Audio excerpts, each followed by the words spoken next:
Annyeonghaseyo! Good morning, guys. It's our 8th day here in Seoul, South Korea. And now we are heading to Uedo Park.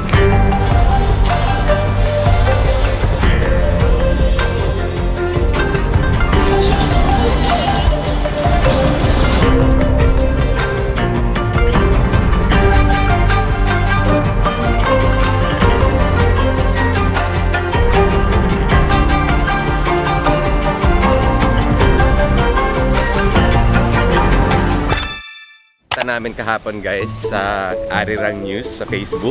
Tiyempong-tiyempo talaga dumaan siya sa timeline ko. Sabi nila dun sa news is fully bloomed na daw talaga doon. So we're gonna do a cherry blossom hunting today, guys. Cherry blossom hunting. So follow us in this adventure and Let's go! Kaya yan yung magandang part guys dito sa Korea din kasi kahit gaano kakalayo pupunta, I'm not sure lang kung sa mga pinakamalayo na talaga.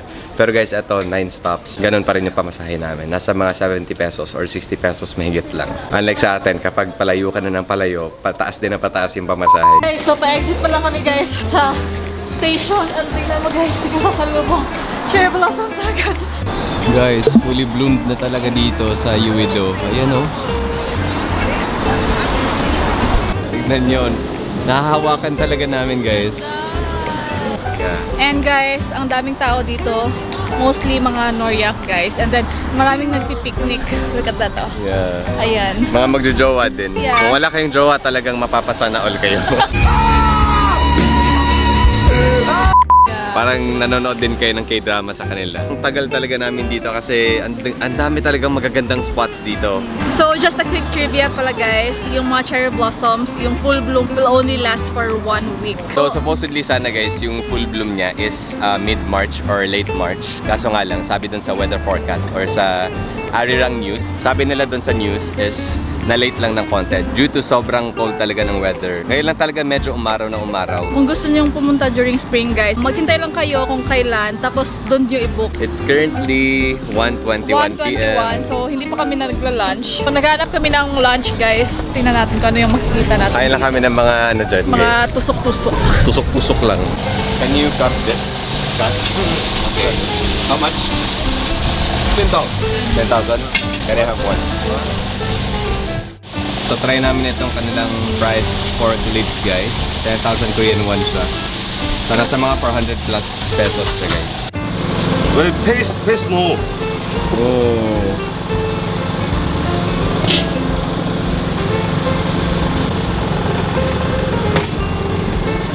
So ito na guys, lahat ng nabili namin for lunch.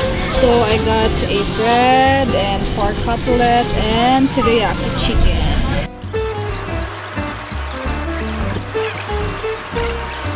So guys, nag-line ako dito guys. Let's see guys kung ano yung mga binibigay nila. Ayan.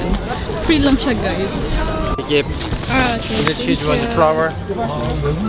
yung binibigay pala nila guys, plant and this one. And then guys, may laman siyang tubig and wipes.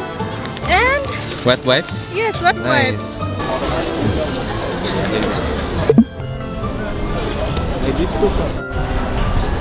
Guys, ang ganda talaga dito. Ayun o. Dito pala kami sa west side guys. Sa west side ng Sokchon Lake. Ayun guys oh. Wow. This place is surrounded by cherry blossom. Dito naman guys, ang daming tao. Punong-puno yung park. And ayan, kita nyo yan. Cherry blossoms. So I think guys, ito yung Lotte Tower. Tignan nyo gaano kaganda yan guys. Wow. And ito naman yung lake. So we're back here sa Sokchon Station. We're planning to go to Myeongdong kasi magpapapalit kami ng money. Wala na kaming Korean won guys. 6 Korean won na lang yung yung natira. Medyo mahabang biyahe to guys, mga almost 1 hour. So bali 2 train siya. Napaka magastos niya kasi guys, kaya naubos agad yung pera namin. So guys, we're going to this Michelin star na restaurant. So it's called Myeongdong Kyoja. So tara, let's go. So ayan na guys yung Myeongdong Kyoja. Oh, pasok na babe. This is their menu here. It says here in the menu that it's a Korean traditional restaurant, so we're gonna try this one out. Alright, so the order, guys. Thank you so much.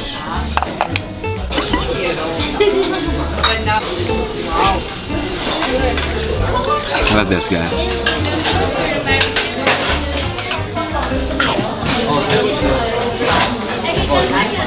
So good. Guys, good thing na isang serving lang yung in-order namin kasi yung isang serving dito guys, good for 2 na siya. Also the dumpling. This one is 11,000 Korean won. Itong dumpling is 12,000 Korean won. So, sulit na siya for 500 to 600 pesos na price point. Tapos, ang laki na ng serving, goods na goods. Sinusulit na namin yung last night namin dito kasi uuwi na kami tomorrow! Bitin Tomorrow pa rin. night. As always, bitin. Guys, first sneaker poodle here in Seoul. And First and last. first and last. Guys, nalilito pa rin ako kung bibili ba ako ng Samba o hahanap na ako ng ibang design. So yun guys, bumili din si Daisy. Twinning na kami. First ever na twinning na shoes. So ayun dalawa oh. Papunta na sila, papasok na sa school. Classmate. Oh, di ba? Parang estudyante lang dito sa Korea, guys. Lang niya ako eh. Ayun guys, naka-school uniform talaga kami. Kasi guys, good students kami guys.